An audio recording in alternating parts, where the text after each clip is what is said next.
My name is Evans Bailey. I'm a volunteer investigator for the Native Oklahoma Bigfoot Research Organization, and we're going to talk about Bigfoot today.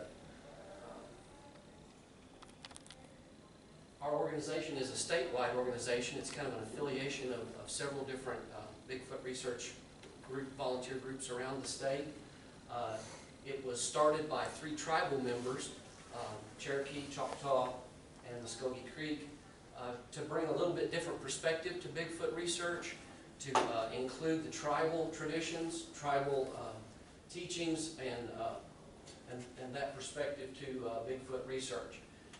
Every tribe in North America has name or names for these creatures and teachings, traditions, stories, that sort of thing. So, of course, with Oklahoma being a very state rich in tribal traditions, tribal histories, that's why they want to bring this perspective to Bigfoot research.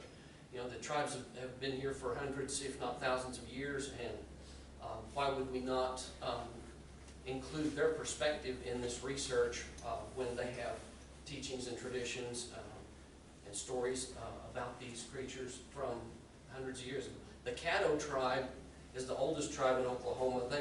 They were here before the removal and relocation of tribes to Oklahoma. The Caddos were already here in southern Oklahoma.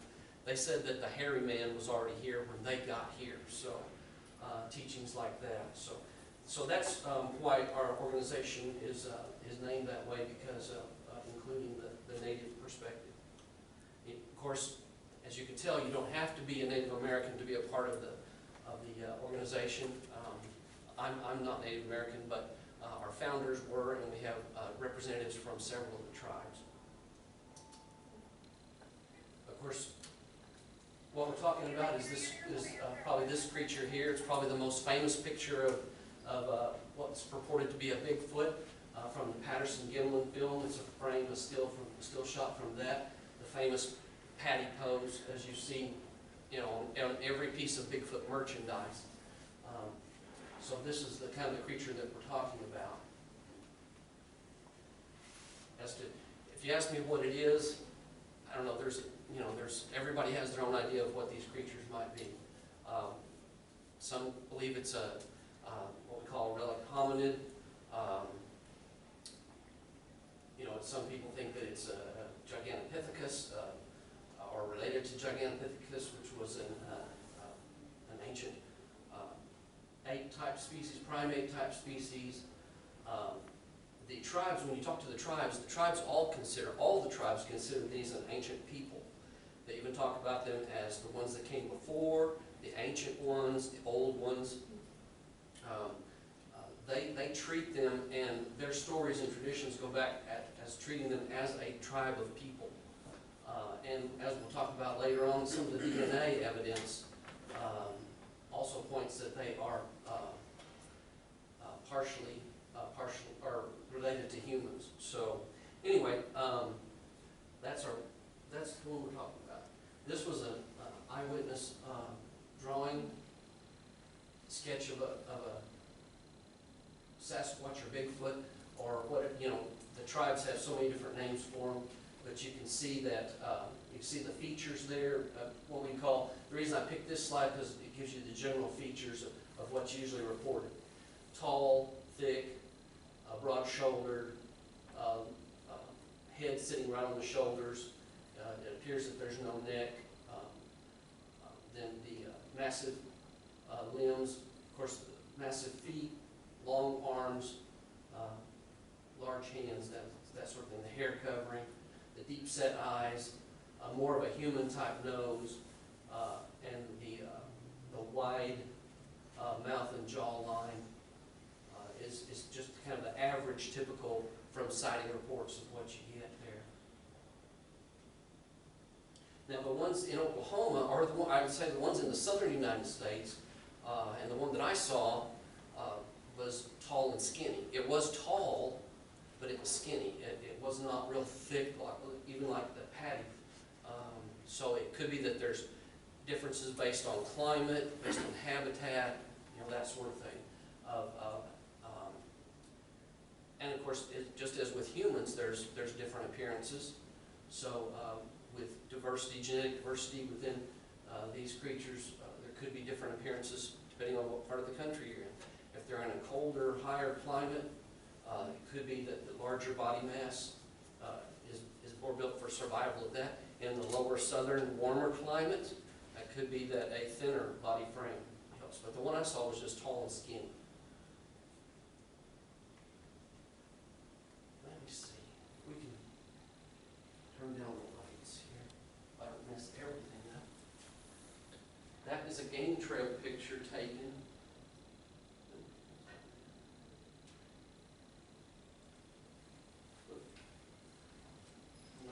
If you can see that. This was a game trail picture taken in southwestern Oklahoma through the brush, but the head is in this general corner, and you can see the right eye. The flash of the game camera is in the left eye. You can see the hooded nose behind that fork in the branch there, and then down here you can see the lips. Does that stand out? Can you kind of get a picture of that? So that was taken in 2001 by Randy Gapoff on some property down southwestern Oklahoma, Caddo County, I believe. But if you notice that the eyes do not have, there's no white of the eyes. The pupil inlet fills the entire eye there. And a lot of eyewitnesses, when they report it, they say they just had big dark eyes that filled the entire eye. They didn't see any whites of the eye. That's probably one of the best pictures that I've ever seen. The face of one peeking out through the brush there. This is an older map, but it does kind of give you an idea of the number of Bigfoot sightings in Oklahoma. And you can just see from the clusters of the larger numbers, regions and areas where there have been more sightings. And sometimes you can kind of pick out geographical features from where those highest numbers are, whether it's mountains, rivers, different types of habitat. One of the areas we particularly focus on up in this part of Oklahoma is the North Canadian River, especially that like between Stinchcomb Refuge in northwest Oklahoma City out to Calumet, so up in that area. Also the Washita River down near Anadarko is another hot spot, and in some of those areas, even up along the Cimarron River, there's a lot of sighting reports. Some of our basic equipment that we take out. Now our organization, we do our own research, field investigation, but a lot of times we also, when folks contact us with a sighting report, then they want someone to come out and they want to talk to somebody about it. Then we go out and do on-site investigations if it's possible. If it's private property, we try to get permission. If it's public land, then we can do research on there, and that's some of the field equipment we use. FLIR, thermal, cameras, night vision scopes, parabolic microphones. It's just some of the field equipment that we use. So we do our own we do our own research. Several times a year we try to go and camp in a location where there's been activity and do research there. And then we also take sighting reports that Brian will talk about and do investigations if folks want us to come out on their property. And if they've had something strange going on and they want somebody to come take a look. So what we're looking for in the field is evidence. Footprints is excellent evidence, and of course down near muddy creek bottoms, muddy river bottoms, that sort of things. We try to check sandbars. This is that same print there, Brian's, and so we took that to show basically the differences in the anatomy. Right there, we compare a footprint to we compare the human footprint on the right to an interesting footprint that we found there on the refuge on the left. So what differences do you see in those prints?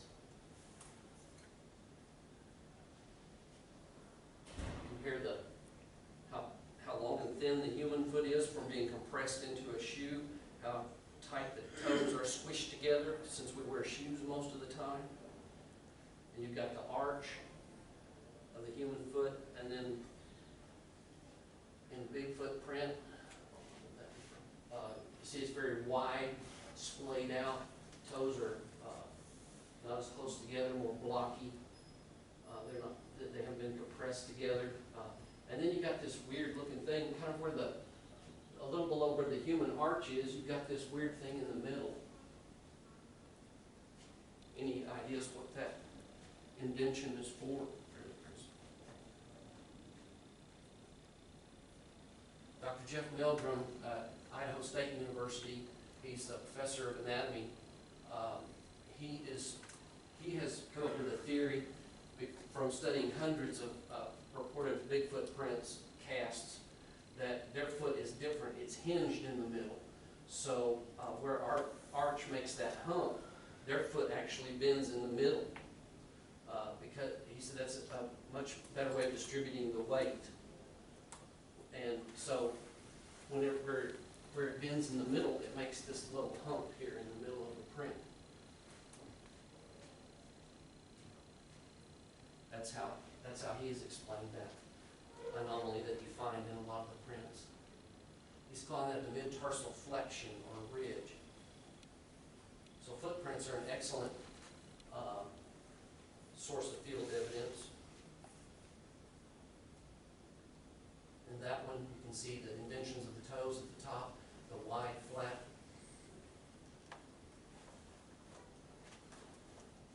This one's a little more narrow, but if you could enlarge that and zoom in, you'd actually see the little, what we call dermal ridges or lines, that, like on the bottom of our feet, on the bottom of their feet also, where the skin touches the ground, makes contact with the ground.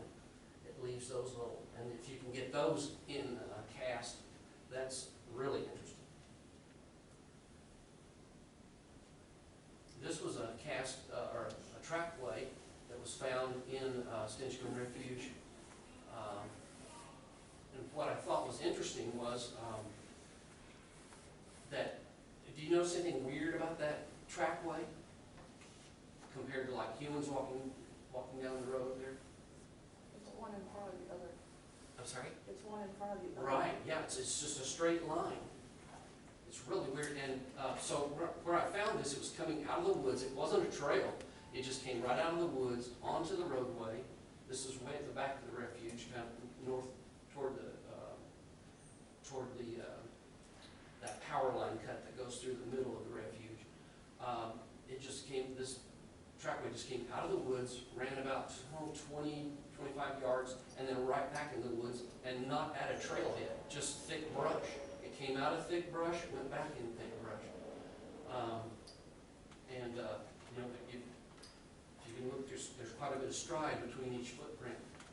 And what I thought was weird was it walked in the ditch line, whatever it was. Why didn't, you know, if it's just out of human routine, and we would walk down the middle of the road. And there were even horse hoof prints, coyote prints, deer prints, all down the middle of the road, human tracks. But you know, when humans walk, we offset, and that was a straight line right down the bar ditch there. So I just thought that's what caught my eye. Why would it walk over there and not? If it was a person, why wouldn't they just walk down the road? So anyway, this was found on a sandbar in the North Canadian River. It's a small print, and there was a line of small prints. I think they were only 9 inches, but look how deep. I mean, that is a deep, deep print. I mean, that's my hunting boot. I could barely make a compression in the soil.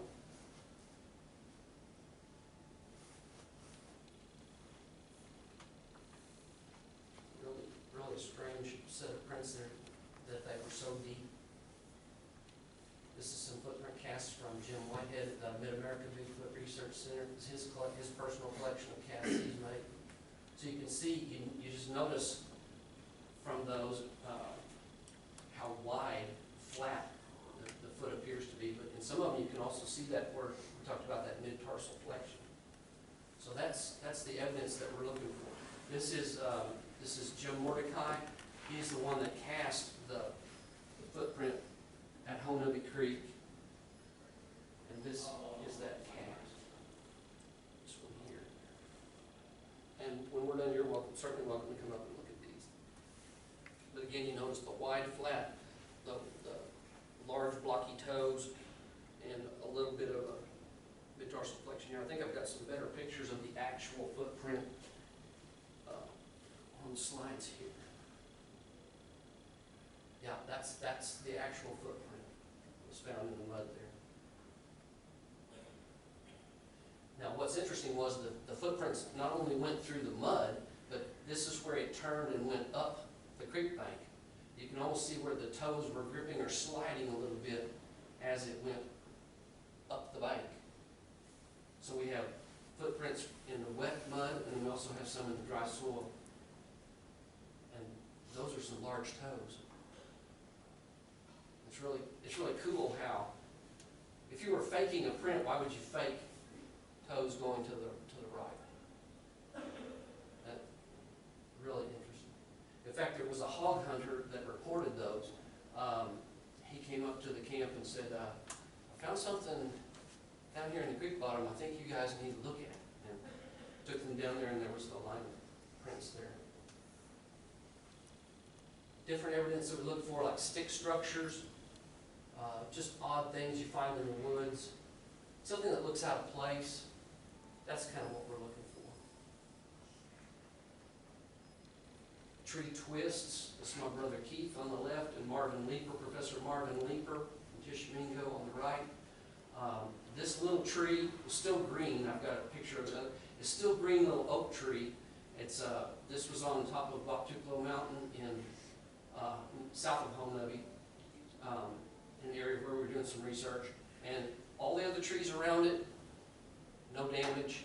So it's not like, we don't believe that was like storm damage or anything like that, because it's just the one little single tree, about 4-inch diameter. But it had just been taken and just twisted and laid over. And it was pointing down toward a creek. But you can tell what power it would take to grab that and just twist that tree and lay it over. But it still had the green leaves on it. What that means, I don't know, but it's awfully strange. Why it was there all by itself. It was off the trail a few feet, probably 10 feet, and then it was pointing downhill toward a creek. What that would mean, I don't know. Some other things like tree snaps, X formations. This was also in that area south of Honaby.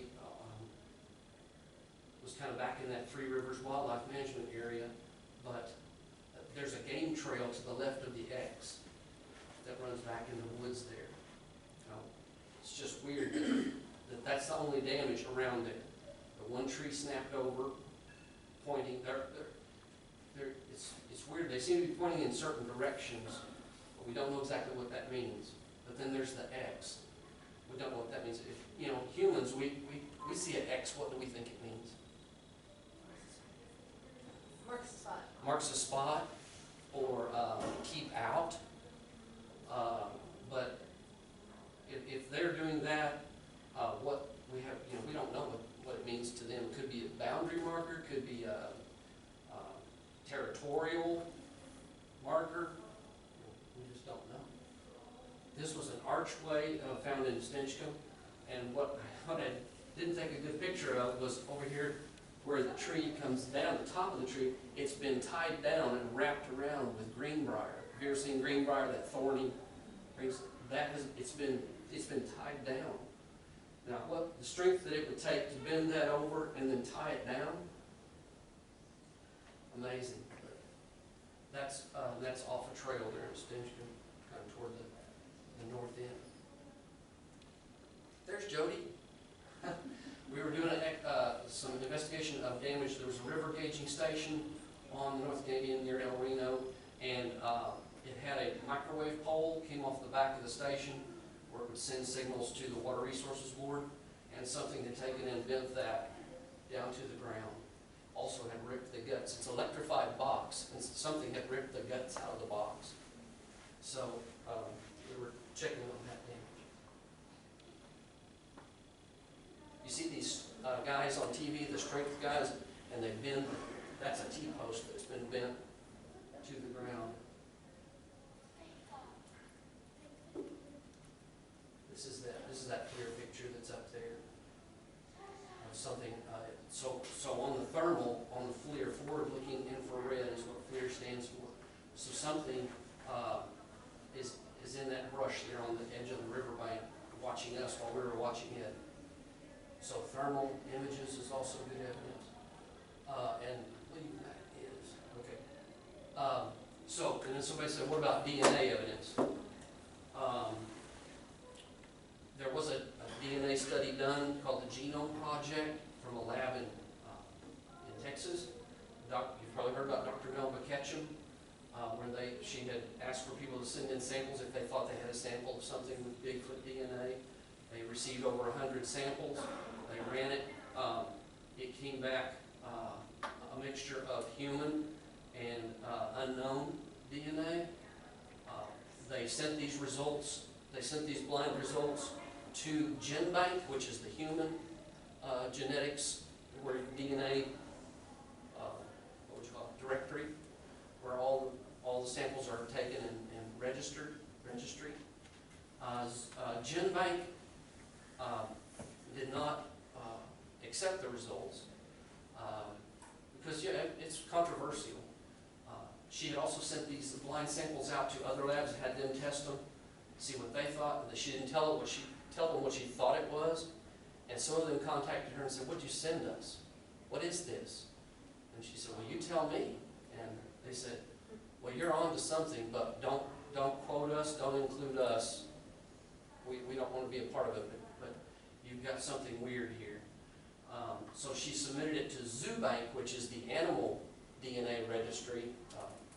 And ZooBank looked at the study, had their people study it, and they accepted the results. They even assigned a scientific name, a Latin name, Homo sapien cognatus, which is really interesting because what is our Latin species name? Right. Homo sapien cognatus, they recognize that the mitochondrial, the maternal DNA was from a human female. The paternal DNA, unknown, but cognatus means blood brother. So that's some interesting DNA results. And of course, you'll read a lot of controversy about that. So, none of us are experts. We're all volunteers, and not very many of us are actual, PhD scientists or anything like that. And so,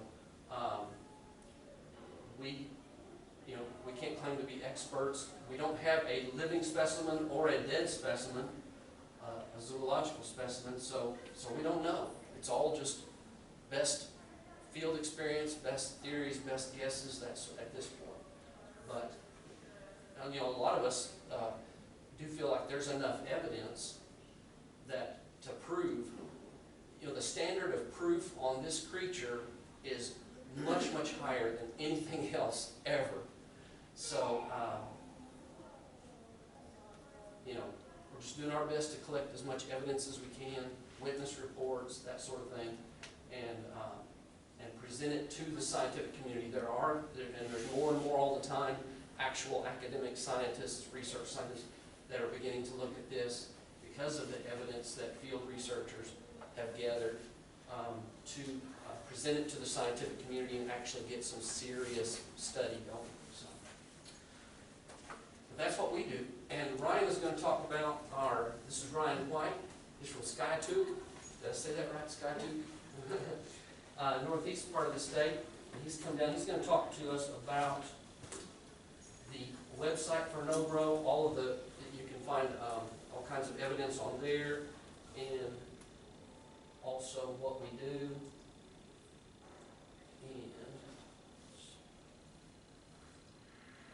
Okay. Ryan, do you want to use the mouse, or do you want me to? I can use the mouse.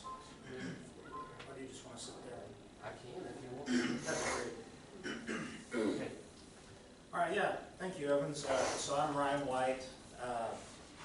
I helped put together our website, so I'm going to go over the website. We do have a Facebook page, so like this day and age, social media is way more popular than going to a website. So we do have a Native Oklahoma Bigfoot Research Organization Facebook page. Please go there and like the page if you'd like to. The website's kind of for if you want to take a deeper look about what we've been doing and not scroll through all of our posts, because that's what you get with Facebook. You got to scroll through. So if you go to a website, it's kind of organized in a different way, and you can take a deeper look about what we do.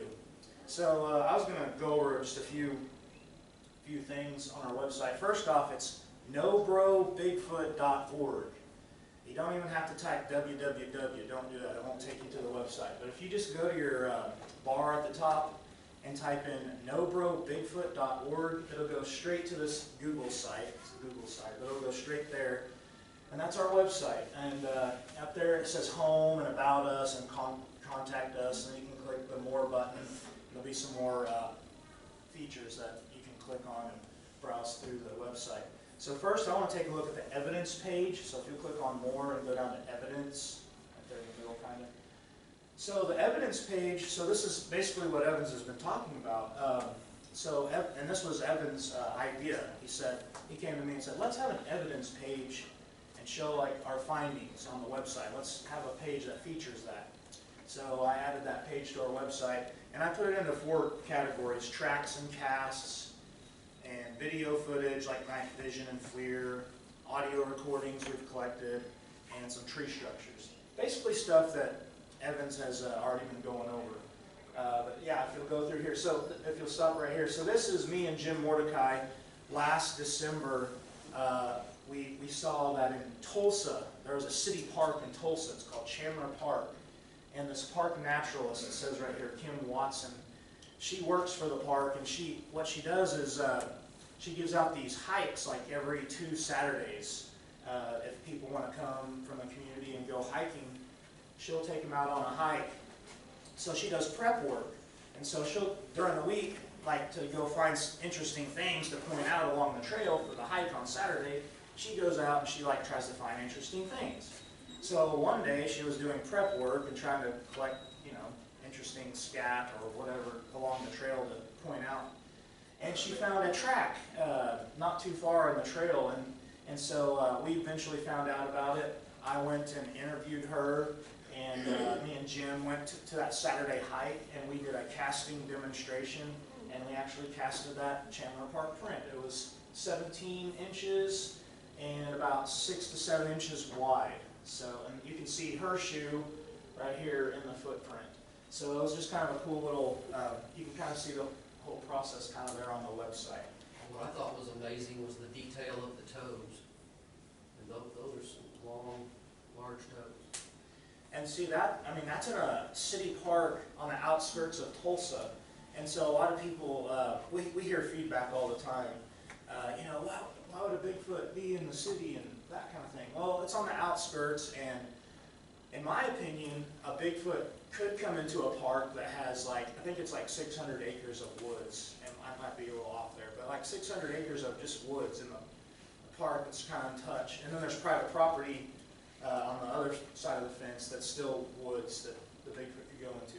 My opinion, the Bigfoot could hang out in a park like that temporarily. No, they're not going to live there, but they might go visit and rummage and maybe go up to the dumpsters in the park and try to find food and stuff like that. So a temporary type of thing.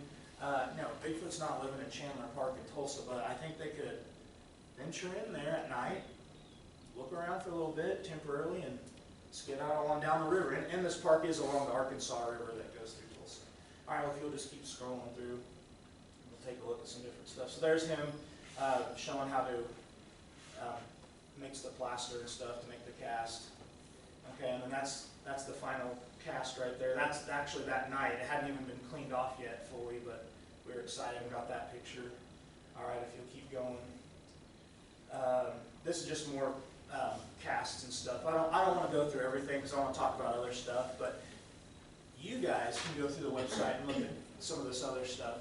So then we go into, okay, this video right here is actually about this footprint that Evans has been talking about. There's a whole video that kind of explains some of that, so you can go back and watch that video about the one that was found at Honobi. Okay, and then this is, me and Evans went on a hike in Stinchcombe, and these are some tracks.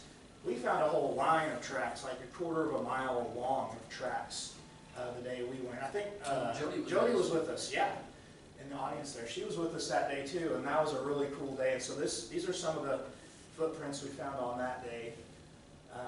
Anyway, if you keep going, Evans.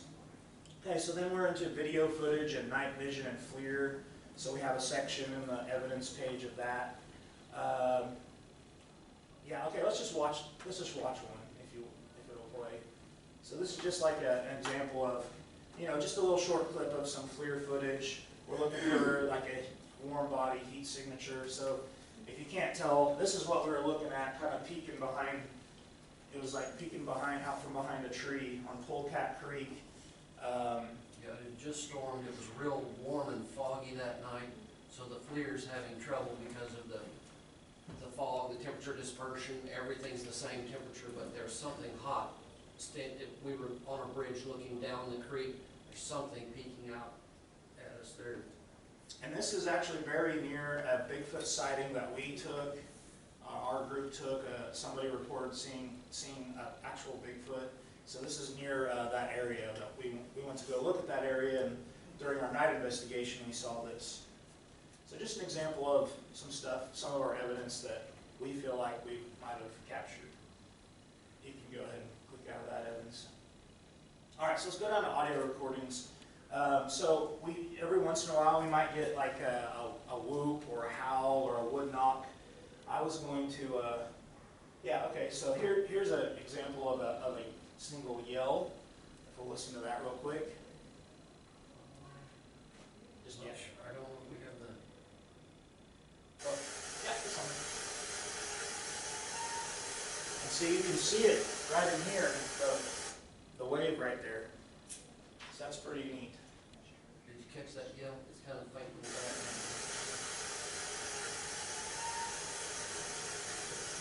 And that was at home. You took that, right? That was at Honobi. Yeah. I think the whoops were from Honobi. Yeah. All right, if you'll scroll down. Okay, so we have, a bunch, we're not going to listen to all of them, so I want to talk about more stuff, but there's lots of examples of some evidence we feel like we've collected. There's a wood knock. That's it. Did you hear it? Did you hear it? Play it one more time. Let me turn up the volume here. And this is,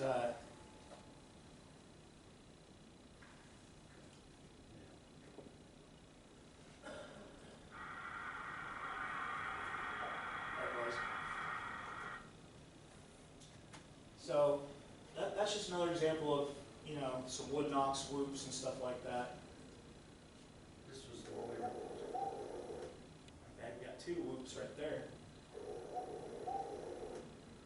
And see, and if you go through, it'll you can read the descriptions and where we were, what we were doing, the date, all that kind of stuff. And then the final category is tree structures, if you'll go down.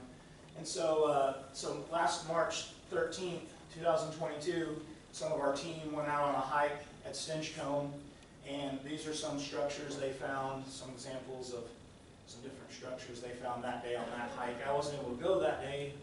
Wish I could have, but had other engagements, so couldn't make it to that hike. But it looked like, I think you hiked 7 miles that day. Right, yeah. And they covered some good ground and found some interesting stuff in Stinchcombe. So really, really neat. Okay, so that is the evidence page. Okay, now if you'll go back up there, Evans, go to tribal traditions. I'm not going to read through every name, but Evans touched on it earlier at the beginning of the presentation that every tribe in North America has a name for these creatures. And so we actually went through and we kind of give you the names and what tribe it's coming from and the names and kind of the translations. So you can kind of go through there, scroll through, read that info if you'd like to, if you're more interested in learning about the names and stuff like that. I do want you to keep going down. I did want to give a shout out to a nice gentleman named Johnny Dykin. If you keep going. Yeah, right here. This Johnny Dykin, he's of the with the Muskogee Creek Nation. He shared some artwork with us and gave us permission to share his artwork. So this is Isti Japka, and in his description he says that sometimes Isti Japka would have a long whip-like tail, and he would whip it, and if you were like a child in the forest and you heard that whip of his tail, that would cause you to forget or to get lost in the woods. So that's kind of a interesting thing that I've never really heard before until I learned about this. And then if you keep going down, Evans, I want to show just some more art. This is also, this on the left is Isti Japka that Johnny Dykin drew for us. And then that's just a general Bigfoot that he shared with us. So I thought that was really cool to get like a native person to share their artwork and be able to feature it on the website. Okay, so you can go through there and go look at all the different names and all the different drawings and stuff like that. So that's the tribal traditions page. All right. Oh, one of the interesting names, the Seminole have a name for that I thought was really interesting. And a gentleman, we did a program at the Library of Ada, and there was a native Seminole speaker there. And he told us the name is Iwashikashi Nati, and it means the one who makes you forget. And a lot of witnesses report that they lost track of time, or they were in one spot and they came to their senses and they were somewhere else, or they were in an area that they had hiked or hunted or fished 1,000 times and couldn't find their way out, and were confused and got turned around. And that name that the Seminoles give them, the one who makes you forget, I thought that was really cool. Kind of makes that connection of what we hear from eyewitnesses. All right, if you go back up to more up there, I want to go to sightings map. Sightings map. So this so we do have a sightings database, and we have Class A sightings, Class B sightings, Class C sightings. Class A is if someone actually saw the Bigfoot with their own eyes. Okay, so it could be a daytime Class A or a nighttime Class A. Class B is like stuff like tree structures, or you found footprints, or you heard wood knocks, evidence type stuff like that, clues that make us believe that it might have been some kind of a creature like Bigfoot. Class C sightings are sightings that you get from a third party. So like I'm passing on a story that I heard from someone, and I'm telling Evans. It's not actually my story, but I'm telling Evans someone else's story, and that would be a Class C sighting. So on the sightings map, these are all Class A sightings. They're not every single sighting that we have in our database. But you can zoom in and you can see kind of the general area where these sightings happen, these locations. Hey Evans, I always want you to go into the northeast part, because I was going to talk about, I want to look at these three right here, these three. So last fall, we had a fall camp out, our group did, at Spavinaw Lake, and one of our newer members of our group, Jody, she did an awesome job. She rounded up a bunch of eyewitnesses in the area of Spavinaw, and we had a town hall meeting. And so, you know, we never would have had these on our map if we wouldn't have had that town hall meeting and talked to these three eyewitnesses. So here's one around Oologah Lake. You can click, so you can, on the website, you can click on the little Bigfoot icon, and yes, it'll bring up the story and the eyewitness account. Okay, and then let's see, where is the other one at? I'm getting lost here. I'm sorry. Back up. Okay, I'm sorry. So this is Oologah Lake over here. Okay, and then this was the boy at the Boy Scout camp. Right. And then this one over here is Tiff City, Missouri. What was really cool is we were hiking. We were just kind of hiking before we left for the whole weekend. And Evans ran into kind of a young man, a Native American young man. And I think, did he have a Bigfoot shirt on? How did Bigfoot come? No, I had the Bigfoot shirt. He said, he said, "Are you out here looking for the hairy man?" And I said, "Yeah." And I said, "Do you have any stories for me?" And he said, "Yeah." I said, and he told me his story about, and stories that his grandfather, you know, he was well acquainted with Bigfoot. So we never would have got that story if Evans wasn't wearing a Bigfoot shirt, and it got the conversation going, and we got an extra eyewitness account, and then we were able to chart it. He told us exactly where it happened, and we charted it on the map. So that's just another feature on our website. You can go through and click on the different ones and read the stories. And like I said, those are all our Class A sightings, so it's not every single report that we've collected. Okay, that's all I want to talk about the map, unless you had anything real quick to say. Okay, so we have to exit out of that.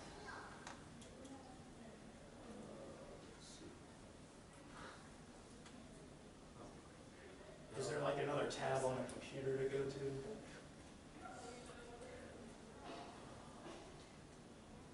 Technical difficulties. Please excuse us. Just click up there at the top. Oh, yeah. Go over to the left. Okay, there we go. There we go, thank you. Okay, so now we're going to go to our database.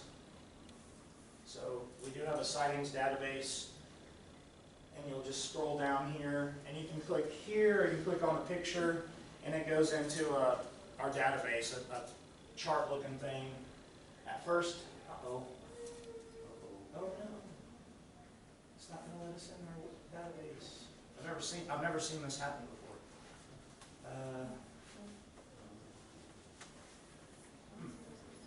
Let me see, it might take it a minute to load, maybe it'll.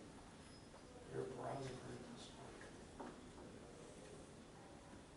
Oh, okay. So you need to like try Google Chrome or Firefox or Safari. I don't see Chrome. Are you in Chrome? It's saying try a different browser. Like It's also locked up. oh, it's locked up. Yeah. Okay. Well, what I was going to do before I had the technical difficulties was I was going to go through and show you like 4 different sighting reports that we have in the database. And the reason I chose these certain reports is because we actually had some eyewitness drawings.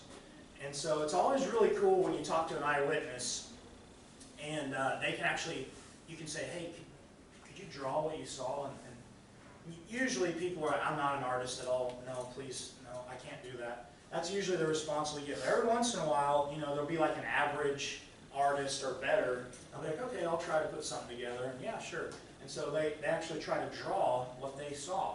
And to me, I love that because I think that's a clearer picture of what they saw than looking at a fuzzy photo or something, you know, or a blob splotch. I like looking at what they thought they saw through their eyes and they actually tried to draw it back.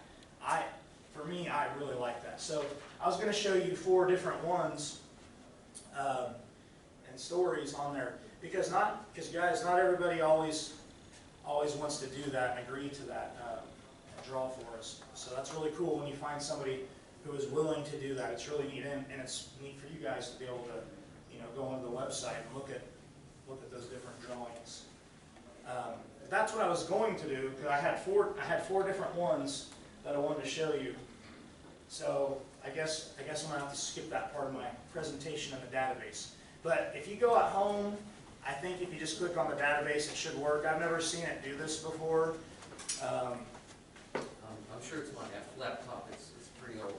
Evans has kind of an older laptop, so his browser that he's choosing might, I guess, is a little needs an update. Maybe I'm not sure, but it should work just fine at home when you open it up at home. And then finally, if you'll go up to the contact us. Not me. Just up at the very top, contact us. So we've divided the state into 4 different regions, or 4 sections, or 4 districts. Okay, because we have volunteers that live in different parts of the state.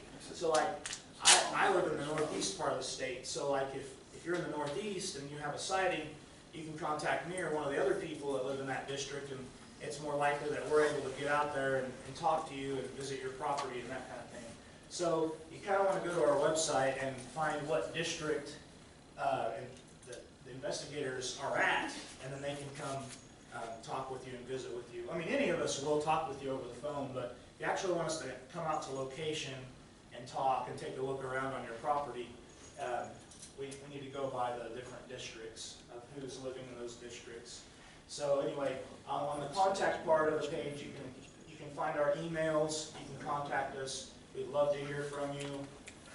Love for you to reach out. We always like to hear new information and know what, I like how Brian always says, we want to know what you know.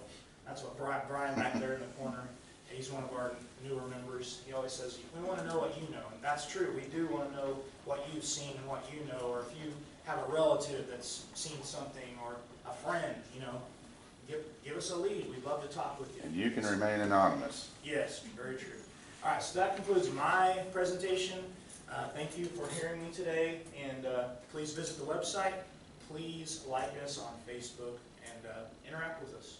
Thank you. Okay.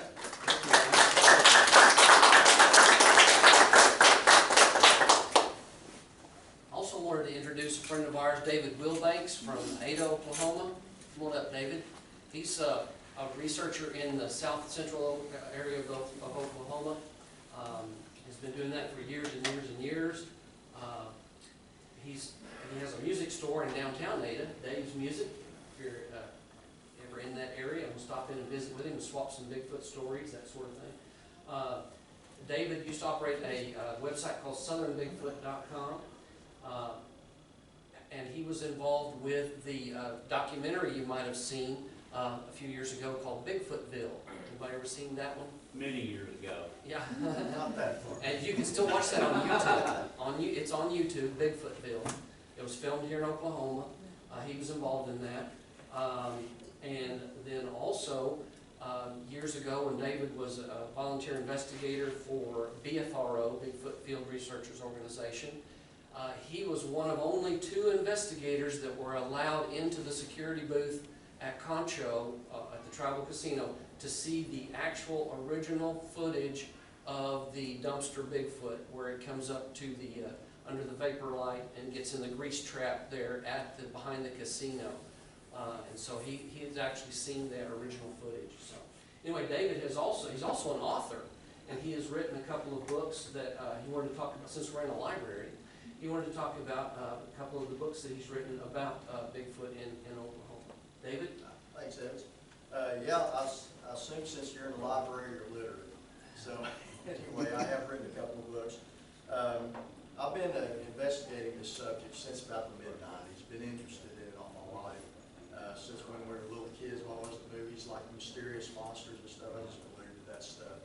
But anyway, back then, as Evans said, I had a website back in the late 90s, early 2000s called southernbigfoot.com, in which I would receive and investigate alleged sightings of these creatures in the state of Oklahoma. And I had a couple of other people that would handle different parts of the state, but I didn't want to get real big on that. I did help the Travel Channel do a documentary called Bigfootville back in 2001. It aired first in 2003, and that was a lot of fun to take part in. How long are you want me to talk? I don't understand. 10 minutes or so. Okay, all right. So anyway, I helped with that. Producer from England, Bruce Burgess, got in contact with me through my website, said, hey, I want to do a documentary on Bigfoot sightings in Oklahoma. Would you help? And I deleted his email because I thought this is just a scam, you know, which that never happens, right? But anyway, it worked out, and that was a venture of a lifetime. It was a lot of fun. Evans mentioned the casino footage. How many of y'all ever heard of that? That there was a casino in Oklahoma that supposedly, and I got to clear this up, it's not a dumpster, it's a grease trap. Okay, looking at it looks like a dumpster, but what it is where they go and they put the leftover cooking grease in it, and it's got a smaller square lid on top. I don't have a PowerPoint here, but I've got a picture of that there. And this thing was allegedly coming up at night and trying to get into that or whatever. Somebody told me later, it might have been you that said that it actually turned it over once or twice out there. But anyway, I was a volunteer investigator with BFRO at that time. Matt got a hold of me on that and said, hey, there's, they say it's been doing this. And I said, that's out on the prairie. What would Bigfoot be doing out on the prairie? I'm not going up there. He said, well, they said they've got it on video. I said, I'm going up there. So anyway, got up there, and I was the first one on scene. introduced myself to the gentleman that got in contact with us from there. His name's Keith. He showed me around the area. Later that evening, another investigator named Roger Roberts got there. He had a friend of his with him as well. It was not in the Bigfoot thing. He was just along. I don't know what his name was. But they actually led us into the security room to see the footage of this creature walking up to this grease trap. Now here's the thing. There's a little light beside it that kind of come up and over it. And when this thing come into the frame, we were able to measure the height of it to the pole that was standing directly under it, being just over 9 feet tall. So that kind of rules out somebody in a monkey suit, in my view, on that. So that's a couple of things. And I've been, over the last 25 or so years, been involved in a lot of the investigations into this subject and all of that. And here recently, I've written a couple of books. The first one I wrote, this is a short novel I published a couple of years ago called The Champay. Does anybody know what a Champay is? Okay, that is a monster in native Choctaw folklore. Okay, and the way it's described, of course, this goes back centuries, I'm sure, back where their homeland, which would have been in Mississippi, today would have been. The Champay was described as a giant black odor-like monster that smelled horrible, that would chase you down and kill you and eat you if you crossed paths with it. The only way to escape it was if you were hunting and you had some game. If you threw the game down, pray to God it wanted that, not you, and run for it. So what I did is basically in this book, I tied that into the Bigfoot legend, and this story takes place in southeast Oklahoma. So now, the words in here that are Choctaw, everything is historically correct and language correct, because I had a good friend named Tim Harjo there in Ada, who sadly passed away last year from complications of COVID, but he was a fluent Choctaw speaker, Chickasaw, also spoke Seminole, so I'd say, hey Tim, what's the word for this? The Champay, some people say, well, another name for Bigfoot in Choctaw is Champay. It's like, yes and no, not necessarily. It's a very bad Bigfoot with a bad attitude. But I asked Tim, I said, Tim, what about just Bigfoot as far as just your benign, shy forest giant that wants to be left alone? I said, what would you call that? He said, call that Hatak Chito. I said, what does that mean? He said, it means big man. I said, okay, what about in Chickasaw? He said, Hatak Ishto. I said, it means the same thing. Okay, so anyway, any of the words that I use in the Champay, their Choctaw words, are legit, because I had a friend that would tell me. This book here, published in April of this year, and it's actually, what it's turning out to be is part one of 2 parts, because I'm about 15,000 words into the follow-up to this one. But this book is documenting my investigations into this subject over the past 25 years, and some of the cases that I've investigated that I found most intriguing and useful. There's a chapter on me working with the Travel Channel and the things that went on with that as well. And there's also a chapter that's dedicated to sighting reports that people have sent to me. And if you'd like to read any of these, I'm over in that room over there, and I have these for sale over there if anyone is interested in them. And Evans, thanks for inviting me up here. You're welcome. Glad you could be here. You bet. Is anything else you want me to add to They that? will be happy to personalize it and sign your book. And Yeah, I will happily sign a book. It may make it worth less if I sign it. I'll be happy to do it. And by the way, I do a lot of solo camping down in the mountains of southeast Oklahoma. I love it. And the picture on the cover of Comish Bigfoot is one morning, I got up and I was down there by myself. This was in October of 2 or 3 years ago. And I walked down the creek and I'm looking up and I'm seeing the fog coming through that mountain pass. And I think, man, that's pretty. And I took a picture of my cell phone. I've had it for a couple of years on there and think, I'm going to use that picture for something. It ended up being my book cover. So fantastic. anyway, that's All right. Back over the others. Thank you. Thank you, David.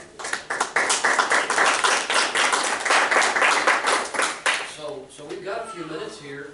Does anybody have an encounter, their own personal encounter story that they would like to share with us? Or if you've had some weird stuff happen on your property that you're curious about? We love to swap stories, we love to take field reports. You know, that's what we're all about. So does anybody have a story they'd like to share? I mean, I think this is a pretty friendly audience. Happy to hear it.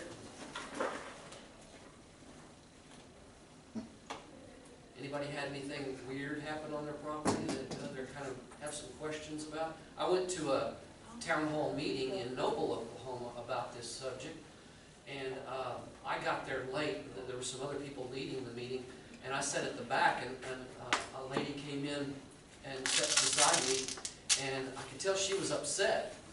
So after the meeting was over, I just turned to her, I said, "You okay?" And she said, "Yeah, how do you get rid of these things?" And I said, "Well, there's some things you can do to discourage them." I said, "Are you having trouble?" And she goes, "Yeah."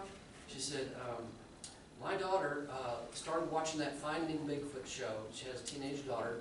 And so she started going out, and they live way out on Little River south of Norman. And she started going outside at night and doing tree knocks and yells. And now we've got them. She said they come up and look in the windows. They stand out in the driveway, scare us to death. How do you get rid of them? And so we gave her some suggestions of, the automatic lights, things like that. She said she happened to work at OU in food services, so she had to leave at like 5 o'clock in the morning to go down and start working at the cafeteria. And she said, we have a long driveway. And she said, I went out there one morning, there's one standing down there in the driveway. And she said, I didn't know what to do. She said, I'll come out to get in my car in the mornings and I'll hear wood knocks over in the woods. I'll get sticks thrown. I'll hear whoops and whistles. And she said, we just want to get rid of them. So I thought that was really, really interesting. So, we have people tell us about weird stuff on their property, like something's tapping on their house, something's looking in their windows, something's yelling at them from the woods, things like that. Anybody have any experiences like that to share? David had investigated a situation down in far southeast Oklahoma, a family that the children started telling their parents that there's something watching them from the woods, something follows them from the road to the house when they get dropped off by the school bus, things like that. So they had put up motion sensor cameras and lights, and it caught some weird stuff. So that's the kind of stuff that we look into. It's kind of weird. We have one more special guest. He's be happy to take pictures with you. So, thanks for coming, man. You're about an hour late. It's a long walk, isn't it? All right. Well, anybody have anything? If not, we'll be up here to talk about the prints. You can take your picture with this guy for $10 a shot. And no, I'm just kidding. Is this considered proof? Yeah. But thank you for taking time out of your weekend morning to come and